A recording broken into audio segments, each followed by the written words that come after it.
আসসালামু আলাইকুম রহমতুল্লাহ। আমাদের মহান মুক্তিযোদ্ধা ৭১ সালে যে মহান মুক্তিযোদ্ধা হয়েছে, কী জন্য হয়েছে? মানুষের সুখের জন্য, শান্তির জন্য। পাকিস্তানিরা আমাদেরকে শোষণ করেছে তার জন্য। কিন্তু ৫৪ বছর আমরা কী পেয়েছি? এখনও খুন খারাপি দেশে হচ্ছে। বিনা কারণে মানুষকে হত্যা করা হচ্ছে। যারা এগুলা করতেছে আমি তাদেরকে অভিশাপ দিচ্ছি, আর তাদের জন্য দোয়া নয়, আর তাদের জন্য দোয়া নয়।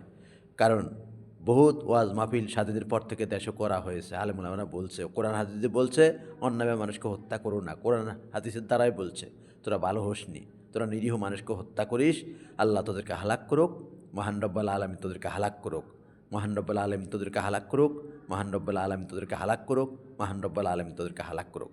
তোরা সোজা হইতি না, তোরা কবে ভালো হবি? টাকার বিনিময়ে, অল্প কিছু টাকার বিনিময়ে তোরা মানুষকে হত্যা করছিস, মানুষের জীবনকে নিয়ে নিচ্ছিস। গত রাতে একটা সায়েম নামের একটা ছেলে ককটেল মেরে তোরা মেরে ফেললি, এবং হাদি ভাইকে তোরা নিরীহ মানুষটাকে মেরে ফেললি, একটা নিষ্পাপ। আজীবন কাল্লায় তোরা জাহান্নামী, আজীবন কাল্লায় তোরা জাহান্নামী। কোরআন আল্লাহ তাআলাই ঘোষণা দিয়েছে আজীবন কাল্লায় তোরা জাহান্নামী, তোরা মানুষ হইতি না।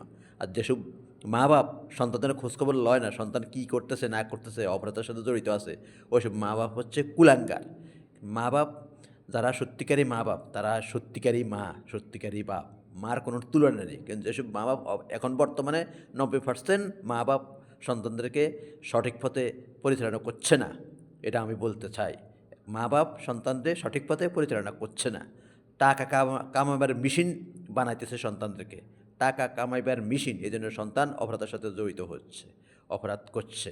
এই জন্য মা বাপও, আমি সরি, আমি এই কথাটা বলছি, আমি এই কথা বলতে বাধ্য হচ্ছি। আমিও এক সন্তানের বাপ। তারপরেও আমরা মা বাপরা সন্তানের ভালো চায়, কিন্তু বর্তমান যুগে তেমন চায় না, দেখা যাচ্ছে। কিন্তু মায়ের কোনো তুলনা নেই, মা বাপের কোনো তুলনা নেই। কিন্তু কিছু মা বাপ আছে কুলাঙ্গার। আমি সেই